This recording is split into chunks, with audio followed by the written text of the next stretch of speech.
What's up, grinders and VegasInsiders.coms? It is Holden Kushner here alongside Dan Bach from RotoGrinders and Kevin Rogers from VegasInsider.com. Looking very handsome today, boys. How's everybody doing? Week 16 already. We're going to look at the Saturday slate. We got 3 games. Because all these games seem to be really good ones, Sunday has one game where both teams are over 500. That'd be the Saints at the Titans. Here we go. We got Texans and Bucks. We got the Bills at the Patriots, very important game in the AFC, and then the Rams at the Niners in the nightcap. How you doing there, K-Raj? How was Week 15? And give me a little overview here on the slate, and why are you smirking and looking to your left? The only reason why, thank you, is we're having some movement. No, we're having some movement here at the office, and the door was closed, and the door just barely opened as soon as you started your open, and they got the bubble wrap and all this other stuff, and I'm kind of like, you just close the door instead of me getting up. So luckily he saw me. The gentleman saw me and closed the door. So we're good now. So, okay, let's do this. So, yeah, guys. So basically I had Atlanta on Sunday, so that was good. I didn't have the over in that game, which is even better. And you had the 2 crazy endings with the Eagles, Redskins, and the Falcons, 49ers. So if you were on the wrong side of those, we apologize. Hey, Dan, I had a little tummy issue on it wasn't tummy, it was a head issue on what day was that? Sunday. So thank you for working for me on crunch time, and thank you for giving me Miles Sanders. I mean, that really helped me, so appreciate that. He crushed it. He wasn't even on my radar until I watched you. Yeah, man, I was excited. That was a huge hit at like really low ownership, and it turned out to be a decent Sunday. Could have been a little bit better, but all in all, not a bad Sunday. And it's kind of interesting this week, though, because no Thursday night. Instead, we get kind of like a mini Thanksgiving site or slate, with 3 games on Saturday. So kind of like 2 weeks in one. Yeah, we don't have to deal with the Lions, and we don't have to deal with the Cowboys. So that's good. Let's get into these games, guys. We'll go to K-Raj for the lines, and then the over-under, and then we'll go to Dan for the DFS perspective. Saturday slate, 1 o'clock Eastern time, Texans at the Bucks.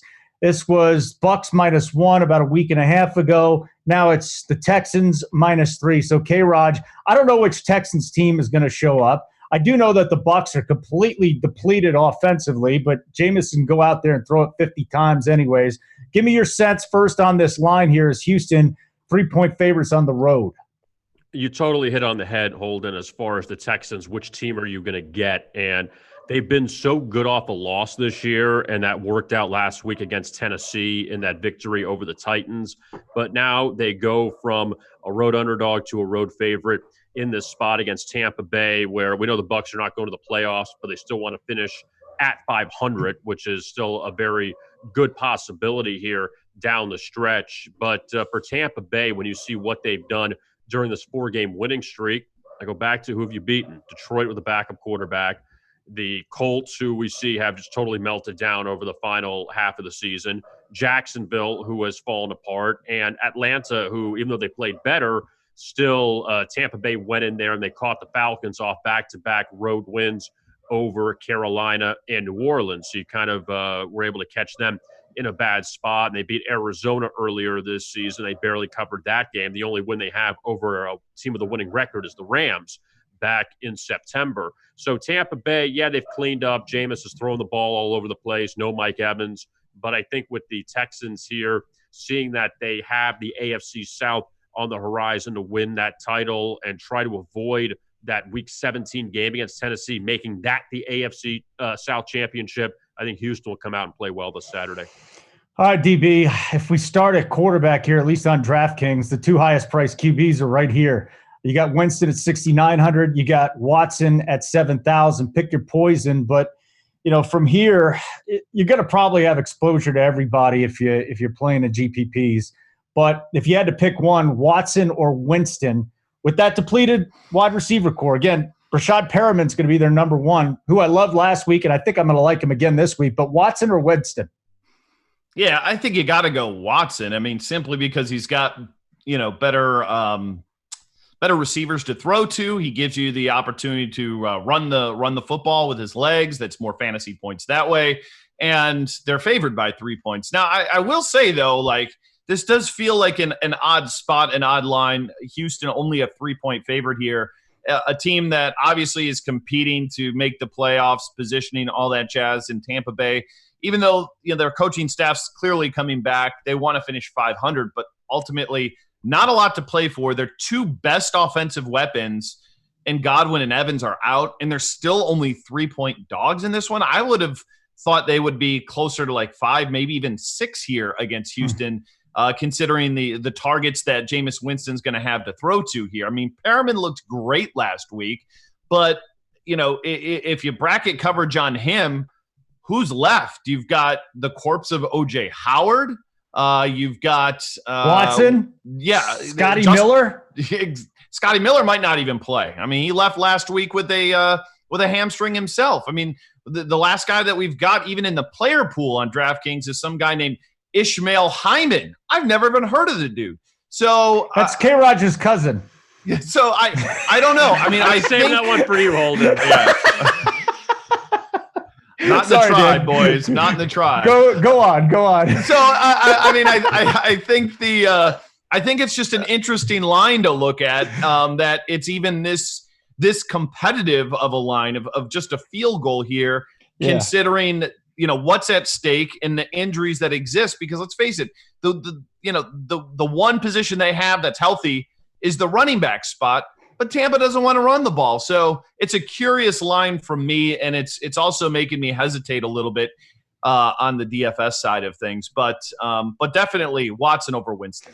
But don't you at least have to consider Howard or Brate, considering that, I mean, Bobo Wilson could be called team preseason. Bobo Wilson might be a part of this team, along with Ishmael Hyman.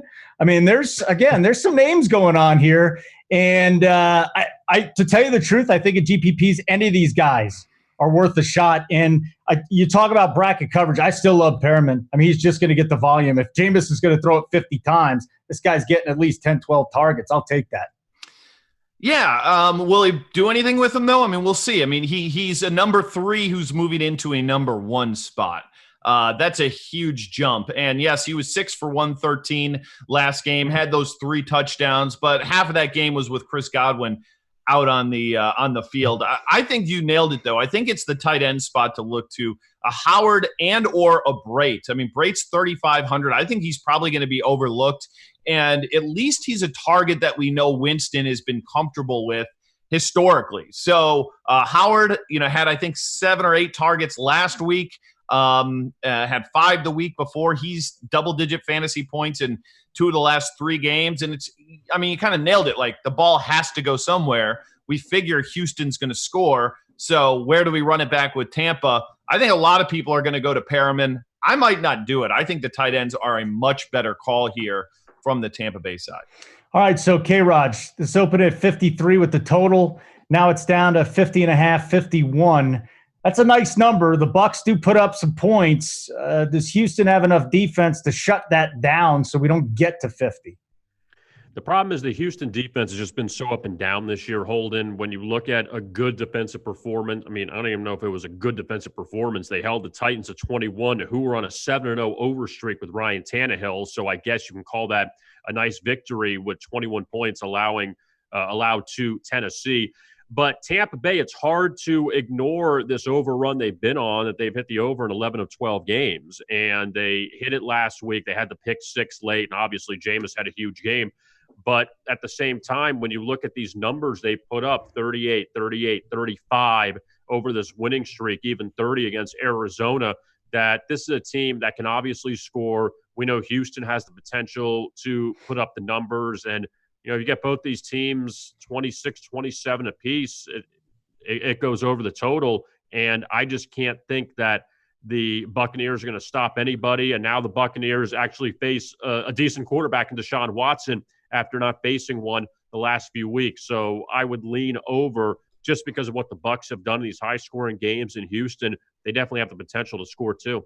Yep, it's in Tampa Bay. Real quick, Dan, from the Houston side, you talked about the wide receivers. I mean, is Kenny Stills the guy to go to no matter what? I mean, I think we're chasing a little bit from last week, right? I mean, he only had 3 receptions in the game, and 2 of them happened to go for touchdowns. Where if you look at Will Fuller, he played like 98% of the snaps last week. He was up there in air yards. for them. I think he's the guy that I'm looking to. He's had some ceiling games this year, 11 for 140, 16 for 217. So we know like this guy can break a slate. I mean, Stills last week, he was fine, but when you score 2 touchdowns, you kind of hope to get to 20 fantasy points, and he didn't do that. So Hopkins is the obvious name. I think Will Fuller, though, is definitely the guy I'd rather pay. He's $5,900 on DraftKings, and he's a little bit more than Stills, but I'm okay paying it. I think he's just got more upside and is going to see the field more. All right, we got the next game on the Saturday slate, 4:30. It's the least sexy DFS game on this slate, but it is, I mean, to me it is, but it's probably the sexiest matchup from a betting perspective. 6.5 point favorites, New England at home against Buffalo, coming off the Monday night win in Pittsburgh. Total sitting even, it's 38.5. K-Raj, this thing's just sitting. The line has not moved either way. Tell me why that is at this point. They just set it right? I think that, number one, people are finally buying into the Bills and seeing what they've done defensively, what they've done on the road. This is a team that's 6-1 on the road, and their only loss came to Cleveland in a 3-point defeat. But as a road dog, Holden, they've won at Pittsburgh, they've won at Dallas, they've won at Tennessee. So, and I mean, even at the Jets, that was earlier in the season in week 1 where we didn't know what the Jets would be. We didn't know what the Bills would be. So I know it seems now ridiculous that the Bills were an underdog against the Jets. But at the same time, they played New England tough the first time. They lost 16-10. They gave up a defensive touchdown or special teams touchdown in that game to the Patriots. They held Tom Brady down in that one, but Josh Allen couldn't get anything going, and they lose 16-10, but they covered. And they look at the Patriots where offensively we've seen them struggle at times. And I just think that people are now looking at Buffalo as a viable team that can hang with the Patriots. I mean, obviously the AFC East title is still there for Buffalo. They'd have to win this week and hope that the Patriots lose to the Dolphins in week 17. The Bills would beat the Jets. But at the same time, you know, Buffalo, maybe they make some noise in the playoffs. Who knows? And I think after seeing what they did against Dallas on Thanksgiving in front of a nationally televised audience, the same thing against Pittsburgh, it's kind of waking people up to them and saying that the Bills maybe aren't too bad. Yeah, and then if they win the East and they knock down the Patriots here, I think McDermott's the coach of the year, not Harbaugh. I mean, to me, what he's done there over the last 3 years, he's been absolutely amazing. This was a morbid franchise, just horrible, and now he's turned them into winners again. A lot of people were doubting Josh Allen. Josh Allen has turned into a less sloppy quarterback, I guess. But which way do you lean here? It's that Patriots defense at home that's got me a little concerned if you're on the Buffalo side. It is, and obviously the Patriots lost at home last time out against the Chiefs a few weeks ago, so they will definitely want to get back to the win column. The last 3 losses for the Patriots have come against Deshaun Watson, Lamar Jackson, and Patrick Mahomes. Those are 3 quality quarterbacks, and I don't know if we're ready to put Josh Allen in that class. I don't think we are. So that's kind of the concern there. And then you'd look at the other side and say, well, New England, are they going to have that good bounce back game against it? I mean, obviously they just beat Cincinnati, but a good bounce back game against a quality team. And they've had some struggles against these teams that are maybe going to be we know Kansas City's going to the playoffs and Baltimore is going to be the number 1 seed most likely. And Houston, we see may win the South. That Buffalo is going to be a playoff team. And can the Patriots beat a team like that? And that's really the big concern. I'm not too sold on this game. It's just a tough one because, you know, this can be a close one and the Patriots can open it up and win 24-17, 24-16 and cover. So that's the one thing that scares me about them. But I think that the Patriots, you know, they'll obviously be ready to play. But for Buffalo, I think they have sights higher than the wild card. They're not just settling here. And if they lose, okay, we'll go to the wild card. I think they have the AFC East championship still in their sights. Well, I'll just say this, Dan. Maybe this is where the GPPs are won because I'm having a hard time coming up with anything. Josh Allen threw 3 picks, no touchdowns, 3 picks in the first game at home against New England. You have, you know, what running back stands out to you? Maybe James White, wide receiver. Julian Edelman is hobbled. I don't think you can really trust Edelman coming up in week 16. Forget about the tight end. So what are we doing here? We're just going with the defenses? Well, I mean, it's not a bad idea here, but you kind of nailed it. It's a 3-game slate. So we're limited on options anyway, and this is going to be a game that, there's not a lot to get excited about, at least in the quarterback, wide receiver kind of stacks of things. Buffalo, you can run on a little bit. You can run up the gut on these guys a little bit. Sony Michel last week, 4,600 now, his salary. He was 19 for 89, didn't get in the end zone last week, but if he did, you're more than paying off that salary.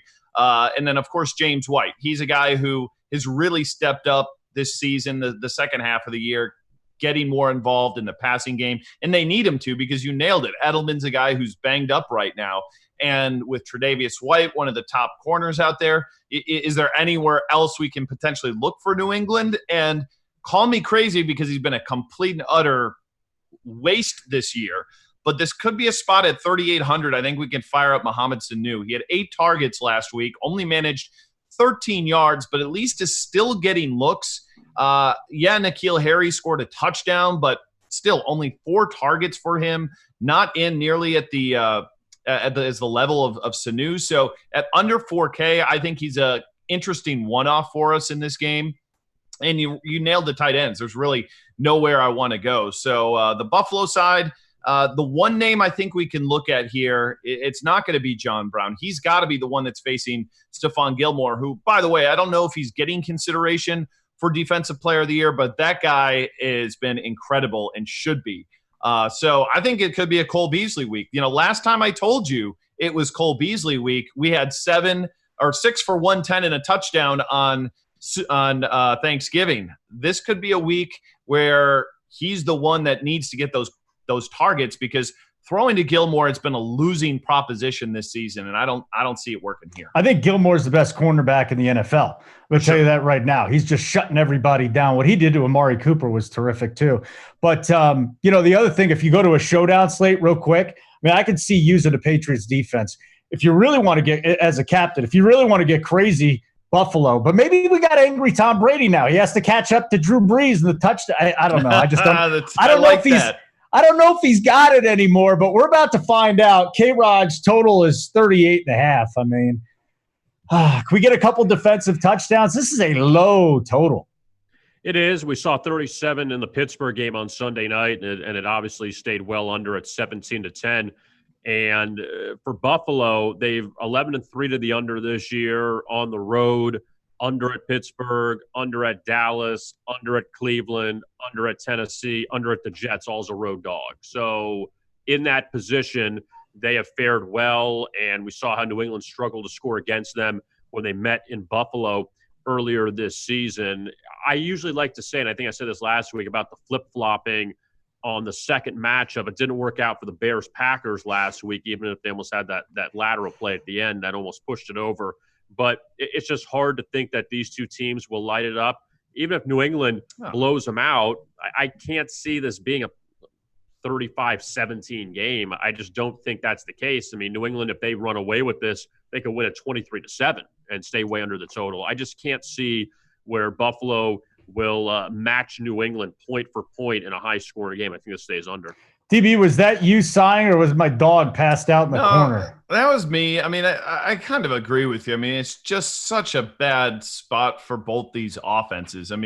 Because they're not good, and then you're facing defenses that are good. So, how does this game get over? And I think the only way it gets over is if we have defensive scores here, which isn't an impossibility. New England seemingly does it every single week, but it's hard to predict such a thing. So, this is, again, a spot where I think on a 3-game slate for DFS, you can pick and choose a few guys to throw in. But any sort of game stack, I just can't see it working here at all. Yeah, I like the I think the game stack is the two defenses, sure, maybe. But, the other thing is, you mentioned Sony Michel. To me, that's a FanDuel-specific play. James White on DraftKings. I can't trust Sony when he's not getting the work in the passing game. It's tough for me to trust him. And maybe he does fall in the end zone. That's basically what you're hoping for there. Our last game's at 8:15 Eastern time. Rams, the Niners. The Niners 6.5-point favorites. The total sitting at 45.5. K-Raj. These two teams met earlier in the year in Los Angeles.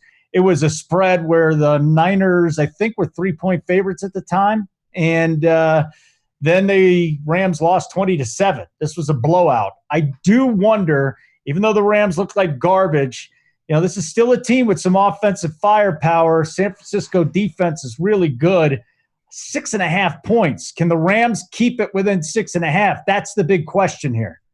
I definitely think so. I mean, number one, going back to that game in Los Angeles, that was a game that Jared Goff threw for 78 yards and Todd Gurley didn't play. So we got to keep that into account going into this second matchup. And the Rams are 4-1 straight up and against the spread as a road underdog under Sean McVay. So they've only had one other, let me rephrase that. It's 4-1 against the spread, 3-2 straight up because they lost to Seattle in that Thursday night game when Zerline missed that late field goal as a 1.5-point dog. They lost by 1. So it's only their second opportunity as a road dog. And we all saw how they were embarrassed by Dallas last week as a road favorite. And now you're nearly a touchdown underdog against San Francisco. And everyone would say, well, the Niners have to bounce back after losing to the Falcons. And I'm not too sure. I think that the Rams, even though they're probably not going to go to the playoffs, just the way things are breaking with the way Seattle and Minnesota have been as the two wild card representatives, Seattle can still win the West, but those two teams are head and shoulders above the rest of the wild card teams, the NFC. I think that the Rams here, now people are down on them a bit, that you're getting some value with them. And the Rams can still win their final 2 games of the season. They get Arizona next week. I think that the Rams are worth a strong look here, getting a nice amount of points. DB, to me, the most intriguing storyline is running back from this game. Todd Gurley has, he's fallen in the end zone. That's what we need. 18.5 DK points at least over the last 3 weeks. In the last 2 weeks, he's gotten over 20. He's got 21.3 and 20.8. So going up against the stout San Francisco defense, can you trust him? And then on the other side, Breida and Coleman, their workload has just shrunk. Mostert's getting between 12 and 16 touches. He's extraordinarily efficient. So can we trust either one of these running backs? Yeah, it's tough. I mean, Mostert's a guy who I love it when he gets the ball. He always seems to go forward. He's got a burst to him, but they just refuse to make him be the guy. I mean, 16 touches last week is nice, but do I want to play him over Todd Gurley for just 200 more, who last week played just about every snap, got every single running back touch? It's hard to do that.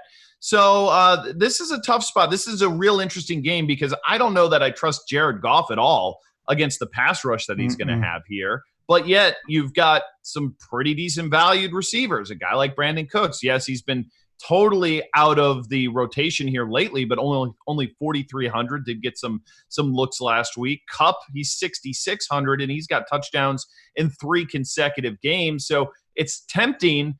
But then on the flip side, you got San Francisco, and you got guys like Sanders and Debo and Bourne. I mean, these 3 guys are on the field a ton. I mean, Sanders and Samuel were like over 90% last game.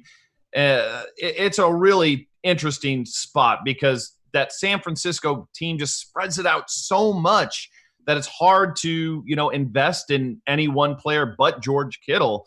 And is he going to see 17 targets again this week? Probably not. But, man, he's been the most consistent over the last 5-6 weeks. And I'm not sure that changes here. Yeah, I don't feel good about Jared Goff, though. I mean, against garbage defense, he's fine. This is another good defense. I don't know what happened to this guy. They're like, he turned the corner. No, he didn't. He played a couple of bad defenses. Then we had the Dallas game where he was horrible. And then they couldn't run the ball last week. So that's my other thing about Gurley. I like the fact that he's getting the ball so much, but he's not the same guy that he was last year. He hit 20 miles an hour earlier this season. That was nice, but he just looks a little bit slower, and I'm having a hard time trusting him. I might actually – listen, you have exposure to a lot of guys, but Mostert to me has been a lot more efficient. Yeah, I mean, Gurley was under 2 yards per carry last week. I mean, he got you 20 DraftKings points because he had those 2 touchdowns, but the dude was bad when they gave him the ball, where Mostert, last week – it's only 4 yards per carry, but the week before 6.9, 7.7, 7.5. So again, this is a guy who, when he gets the ball in his hands, he's way more effective. I like him this week. I'm willing to play him because, again, the running back position in general, is a mess. There's no Ezekiel Elliott. There's no Christian McCaffrey on a 3-game slate here. So nobody you're going to be particularly comfortable with. But he's clearly the best guy that we want in the San Francisco backfield. But man, Todd Gurley, I don't know. I mean, if they start falling behind, I guess they check down to him a little bit, but at 6,300, like, is that really where I want to spend up? I don't know. And I think what we need to look at on this build from a DFS side of things is I think this is a clear double tight end kind of week because you've got Kittle, who looks like maybe the most sure thing we've got on the slate outside of maybe a Nuke Hopkins. You've got Tyler Higbee, who it's not a fluke anymore, dude. I mean, 20 fantasy points or more in 3 consecutive games, 25 targets the last 2 weeks. Howard, Braid, those guys are going to be top targets there at cheap prices for Winston. So I don't have an issue at all going double tight end, especially on these shorter 3-game slates. Yeah, Higbee's way underpriced on DraftKings, $5K. I mean, he's a legit top 5 tight end right now as we wind down the season. 45.5K, Raj. That's the total. I don't know which way to go. I'm completely fading the total in this game. I think that, and like I mentioned before about Buffalo, New England, the first time around was low scoring, and now the second time probably it stays the same. I think you go opposite this time. It was 20-7 the first time, and you had a 49 total, and now the number has dropped to 45-46. And after that, just terrible performance by the Rams the first time around at home, that maybe you get a little better of a performance here, and the Rams were lit up by the Cowboys last week. And I know the Rams defense has still been fairly good in the last 6 or 7 weeks. I mean, Dallas and Baltimore totally lit them up. But besides that, I know they've been better, but I still think now maybe you take advantage of the drop. And we see that San Francisco, they had some struggles against Atlanta last week on offense after they had the big game against New Orleans. So maybe you get these teams into a 27-24 game, a 27-20 game, and go over. Hey, Dan, go on. I want to throw one thing out because he brought up the Rams defense, and I think they're kind of interesting too. Mainly because if you look at their production this year in DFS, they've actually been pretty darn good most of the year. Last week wasn't the case, against Dallas, but they had 14 fantasy points against Seattle, 18 against Arizona, 9 against Chicago, 19 against Pittsburgh, 21 against Atlanta, 9 against Cincinnati. That's the kind of production you like. They've got a great pass rusher there in Aaron Donald. They've got a shutdown corner in Jalen Ramsey. So they actually do bring a lot to the table. I do wonder how San Francisco is going to react after that tough loss last week to Atlanta, which, by the way, I mean, talk about just a total look-ahead spot. I mean, big win against the Saints and then following up with this division game against the Rams. I mean, that looked like, now in retrospect, a very obvious letdown spot. But I'll be curious to see if maybe the Rams pick something up from that game that they can exploit. I think they're an interesting defense as a punt if you're not going to play somebody from Patriots or Bills. Well, Dan, let me interrupt for 1 sec, Holden. That we brought up last week, Dan. You weren't here, but I'm going to take a step further on the Falcons. That with San Francisco, it was Green Bay, Baltimore, New Orleans. You have on the flip side the Rams and Seahawks, and then in the middle Atlanta. So you had 5 huge games, and then Atlanta in the middle, who has been a failure. I know they played better. So that's where it was like, wow, like this was going to be probably a really tough game for the 49ers to get up for, just because of what you dealt with the previous 3 weeks. Well, that's what I was going to ask you, buying the narrative of the look-ahead game. Yeah, I always have a hard time believing that teams do that, but then you look at human nature and it happens. Houston against Buffalo. Yeah. Same thing. Yeah. So the week before they played New England. Or you mean Denver, believe, Dan? Or Denver. Denver. Yeah. Houston, Denver. They played New England, won that game, then played Denver, got smoked, had a division game, rival coming with Tennessee and showed up and played well. I think it's a real thing with these guys. Well, maybe the Texans then. Go look back at that. They're coming off a big division game where they might have wrapped things up there. So real quick, I did want to ask you about the Texans running backs because we didn't get into them. Carlos Hyde coming off a 26-carry game. Duke Johnson. Anything?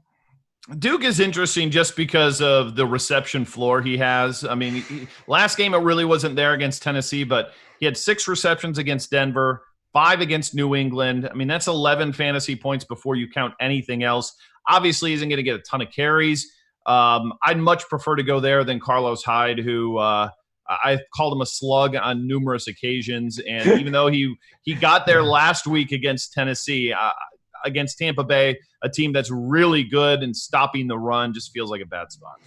All right, guys, that's it. That's the Saturday slate. Had a good time with it. K-Raj, VegasInsider.com. What's going on? Lots going on. We got NFL coming down the stretch. We have the bowl season coming up this week, guys. Bahamas Bowl, Frisco Bowl on Friday. So set your DVRs for that one. And then we have, obviously, NBA continues and college basketball. I know it's a bit of a dead time during finals, but then we have conference play starting up in about 2 weeks for good. So we have all of that. So it's a very busy time. But the bowls, obviously, we're looking ahead to the two big ones with the Fiesta and the Peach with LSU and Oklahoma and Clemson, Ohio State. So we have those, and just looking ahead to a lot here in the holiday season. Can we talk about those next week, maybe?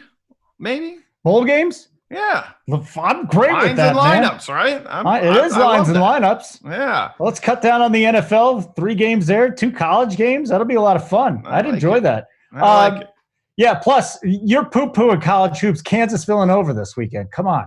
That's a huge game in college basketball. Where's that game at? Number 1 team. It's in Philly. That means Kansas is losing, right? Because every number 1 team loses? Yes. They just break my heart all the time. DB, a lot of NBA stuff. If you're into NBA on DFS, I got to tell you, I rarely watch anything besides for Denver Nuggets games at this point. But I started listening to Crunch Time, and I'm winning. I mean, it really is amazing. Yeah. Like, as far as the data that you guys are given, there's a guy by the name of JSU, who's one of my buddies. He's one of the brightest minds in the game. I mean, check it out. Check out the NBA stuff, even if you don't watch it. I'm successful right now just from listening to advice before the lineups. I would say, if you want to get into it, sub to our premium content for a month.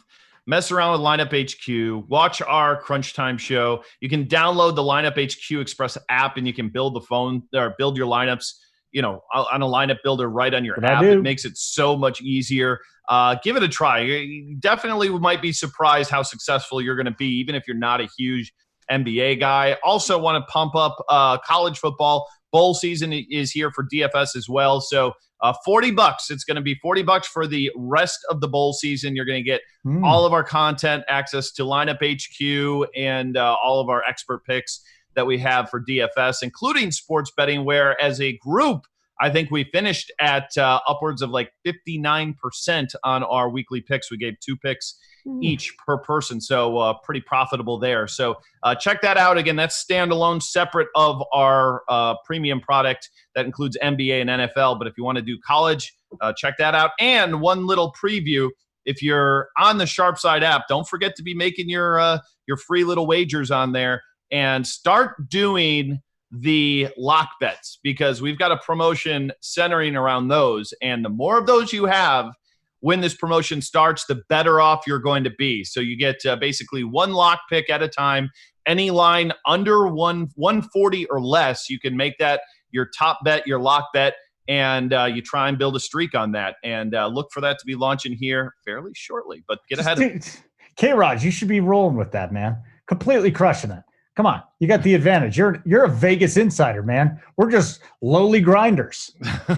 Lowly RotoGrinders. Right, excuse me. That's it. Hey, guys, like I said, it's always one of my favorite shows doing this one with you. For K-Raj, check out VegasInsider.com. For Dan Bach, check out RotoGrinders. I'm Holden Kushner. Devin, great work back in Nashville. When we don't have any problems, that's when you do your best work.